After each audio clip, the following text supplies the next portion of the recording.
আপোনালোকে চাই আছে Hastags 2.0 ফেক্ট নম্বৰ 1 এজন ব্যক্তি কলগেট কোম্পানীৰ ওচৰলৈ গ'ল আৰু ক'লে মই এনেকুৱা এটা আইডিয়া দিম যিটোৱে আপোনালোকৰ বিক্ৰী 40% বঢ়াই দিব কিন্তু তাৰ বিনিময়ত মোক 70 লাখ টকা দিব লাগিব কোম্পানীয়ে কথাটো মানি ল'লে আৰু মানুহজনক আইডিয়াটো ক'বলৈ ক'লে মানুহজনে ক'লে আপোনালোকে উৎপাদন কৰা টুথপেষ্টৰ মুখখন ডাঙৰ কৰি দিয়ক যাৰ ফলত টুথপেষ্ট বেছিকৈ ওলাব ব্যৱহাৰ বাঢ়ি যাব আৰু বিক্ৰীও বাঢ়ি যাব নম্বৰ 2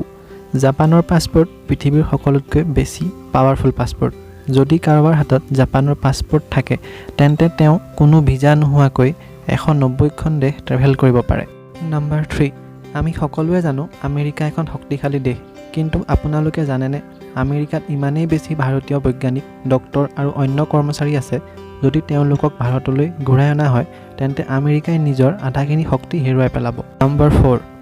এপল কোম্পানীৰ নাম আমি সকলোৱে শুনিছোঁ আৰু দিনে দিনে এপলৰ প্ৰডাক্টৰ ডিমাণ্ড বহুত বাঢ়িছে 2011 বৰ্ষত এনেকুৱা এটা সময় আহিছিল যেতিয়া এপলৰ হাতত আমেৰিকান চৰকাৰতকৈও বেছি টকা আছিল সেই সময়ত এপল কোম্পানীৰ হাতত $76.4 বিলিয়ন আৰু আমেৰিকান চৰকাৰৰ হাতত কেৱল $73.7 বিলিয়ন আছিল নম্বৰ 5 আজিৰ দিনত আমি সকলোৱে ফেচবুক ইউজ কৰোঁ